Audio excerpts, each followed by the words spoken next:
Without a doubt, this is one of the most ridiculous video ideas that has come across my chopping board. And you know what? This is something that I think many Canucks fans might get pleasure in. Some of y'all might think, okay, this is kind of pointless to talk about, but also we have Islanders fans that are going to pop in there and be frustrated about this as well.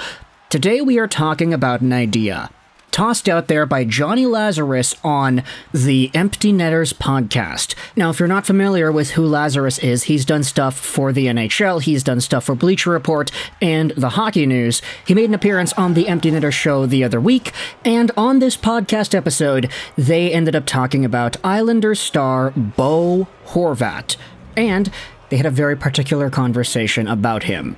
I'll leave a link in the description to the Instagram video that was posted by both Johnny Lazarus and the Empty Netter show on IG, wherein they talk about Bo. The caption reads this: "Is Bo Horvat's only wish this Christmas season to be back on the Canucks?"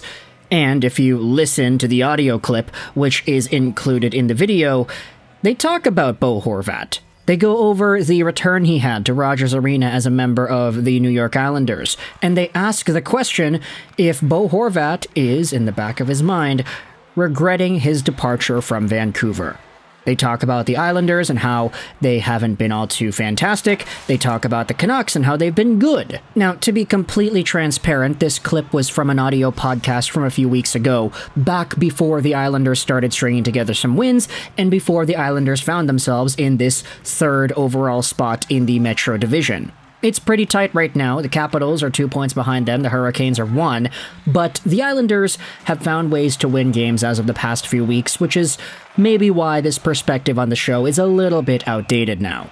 But they kind of poke a little bit of fun. They say, hey, maybe Bo Horvat was tearing up when he returned to Vancouver, not because he was emotional at the team giving him a warm tribute, but because he felt that he was on the losing end.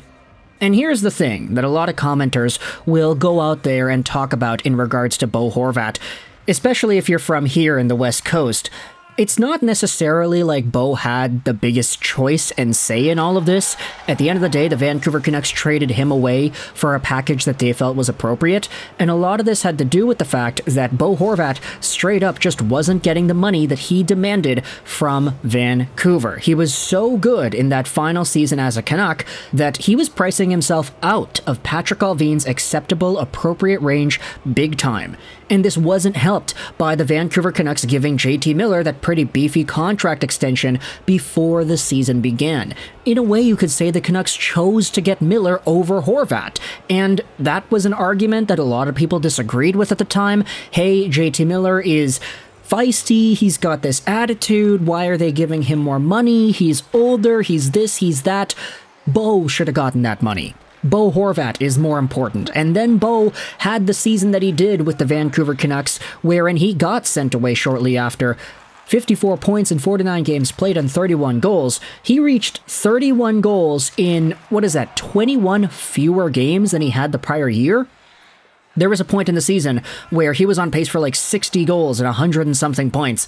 Just a total beast of a point producer for the Vancouver Canucks. Now, you could even look at the end results here, 54 points, 49 games played, and you gotta remember the Canucks actually traded Horvat whilst he was in the middle of a slump. He was a lot better than this point production metric would indicate, like 2 to 3 weeks before the trade was actually made. In a way, it's not Bo Horvat's say where he goes, because the Canucks just kind of had the right to trade him anywhere. There was no trade protection on that contract, but the Vancouver Canucks put themselves in a spot where now you take a look at who's on this team, who's producing points. JT Miller is literally the third most productive player in the National Hockey League with 45 points in 32 games played this season.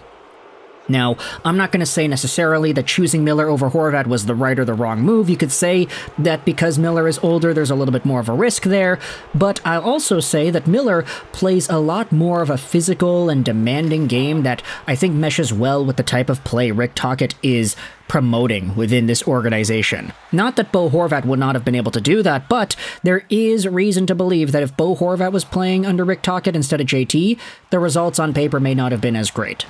Now, that's no disrespect to Captain Bo, or former Captain Bo at least. The guy's at over a point per game this season, 30 points, 29 games played, on an Islander squad that has struggled to score goals throughout a good chunk of this year. They've started to put the puck in the back of the net recently, like they've started to get on the board. Dobson is getting all those assists. You've got Brock Nelson scoring back-to-back goals in games, and Bo Horvat is the icing on top, and his efforts aren't going unnoticed. There was a point earlier in December where Bo Horvat led the entire NHL for points on the month. Now, ever since the Nathan MacKinnon 4-point showcase and Nikita Kucherov going out there, things may have been different, but the point remains. Bo Horvat has been one of the hottest players in the NHL the past few weeks in terms of overall production and gameplay. He's starting to use that shot more, he's allowing himself to feed into those one-timers, and it's boding well for scoring goals and getting those assists in front. He has been an effective point producer and a scorer for this Islanders team, which is essentially what they wanted. 12 goals, 29 games played, on pace for 34 on the season, definitely not bad, and a much more stable type of goal production than the rate that he had last year with the Islanders, 7 goals and only 30 games played.